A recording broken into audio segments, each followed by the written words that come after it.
Hello, my name is Todd Zuniga. I am the founding editor of Opium Magazine and the co-creator of the Literary Deathmatch, and I am thankful, happy, excited, whichever, to welcome you to Literary Deathmatch London Episode 2! First, I want to welcome up representing Five Dials. He's the author of Return to Ackenfeld and 1 Million Tiny Plays About Brenton, and the editor of Five Dials, a magazine you can get for deadly cheap, aka free at FiveDials.com. Ladies and gentlemen, Craig Taylor! This is from a longer piece called Ars Banditry.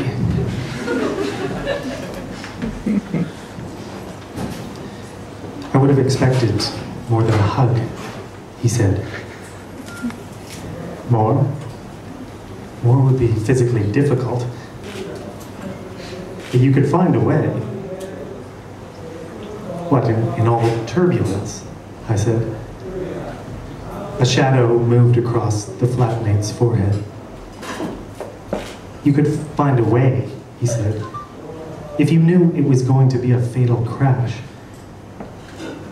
When do you know that?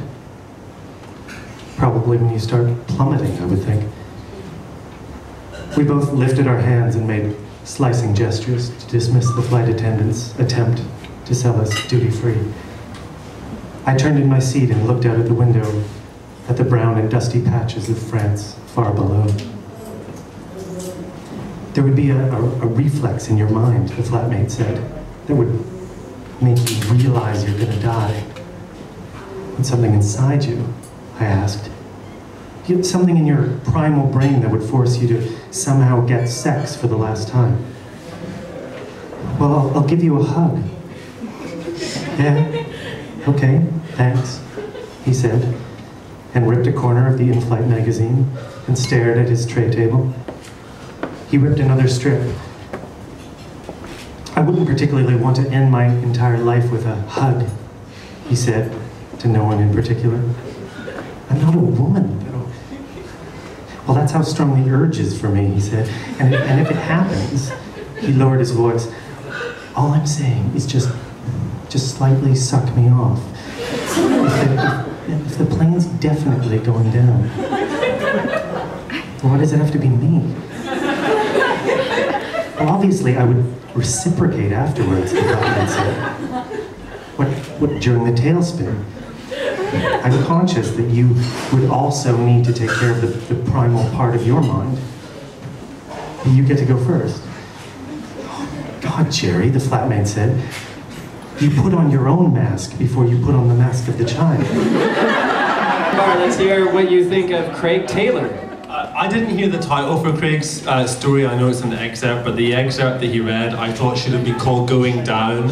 I thought that was probably the best title for it. The first thing that I thought about this piece was all men are ruled by their cocks, even if they're going to die.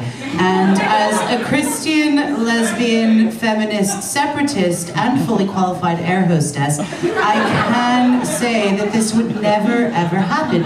Especially if I were being the air hostess, because I know where the axe is kept on board, and I can tell you exactly how I would use it. I would chop off your cocks right then and there. We were like, well, what can we do, and what can we sort of use the opium sensibility, which is sort of silliness, fun, very high literary standards. What do we name this thing that we've created? And then we had a couple emails back and forth, and somebody said Literary Deathmatch. Dennis Claudio actually said that.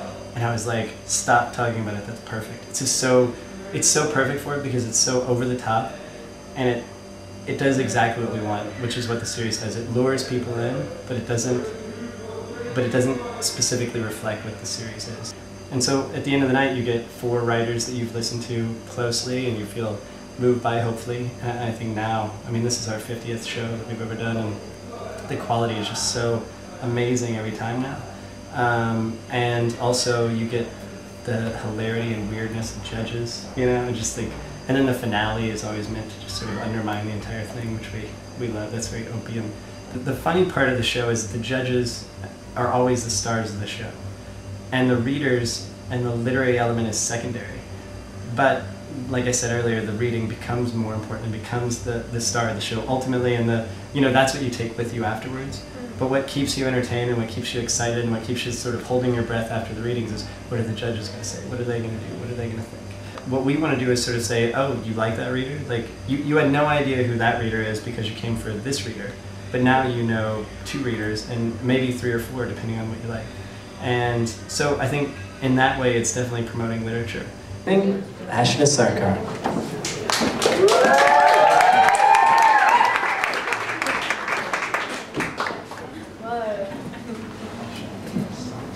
You alright? Everyone feeling happy?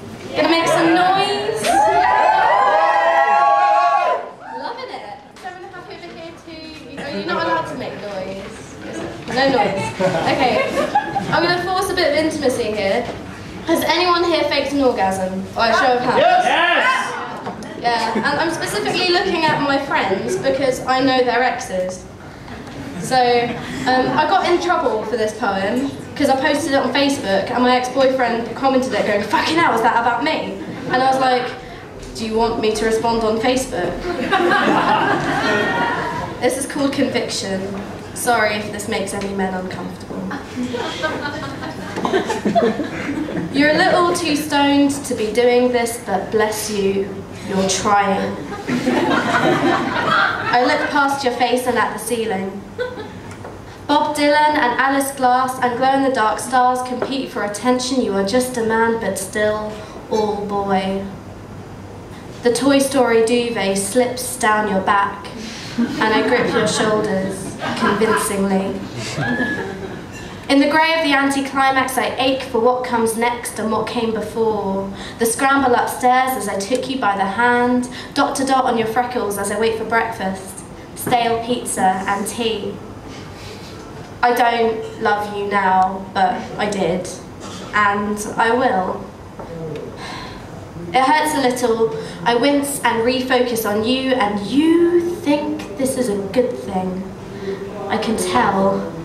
I can read the flicker of triumph on your scrunched up origami concentration face, and this intensity is unattractive to me. I want the poised perfection of the prelude, the pout, the eyelash flutter, the prettiness of the promise. I don't say any of this. I breathe heavily and pretend to sleep, knowing that I played my part with precision, if not heart. Conviction is for another night.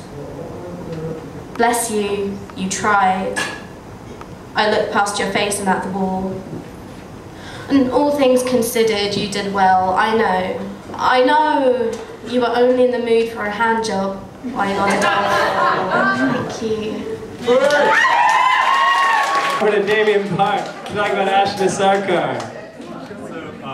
So I was listening to Ashna and I was thinking about the Fiat Punto, and then I was thinking about Abney Park, and I was thinking, why the fuck is she following me? Is she the person that goes through my recycling every week and sorts out all my utility bills? Is she that woman on Facebook without a picture? To continue the culinary metaphors, when Ashna stepped up here with the red hair and the sequins and the glitter and so on, I was just reminded of the fact that Sichuanese women are known as La Maidza, or Spice Girls, because of their feisty behaviour and their sense of fun. And I thought that the poems were there's a dish called La Tzaji, where you get this improbable pile of red chilies and Sichuan pepper, and you just can't believe you're supposed to eat it. And you fish in and you get out these delicious little bits of sizzly chicken that make your mouth all tingly and hot. And I thought the sort of the heartiness and the warmth and the sort of confidence and brashness of your poems were like that. It's got more chilies than you can possibly imagine. And I like the idea of the Victorian lady stirred into kind of electrifying spiciness in the cemetery in particular. Ashna, you cheeky, dirty mare. Honestly, you and your dry cunt and all the rest of it. Does your mother know what you're doing? You're 17 years old. Surely you should be at school. Anyway, I don't mind that you insulted us, that we're old and might not know those, drum and bass R&B references in your poems.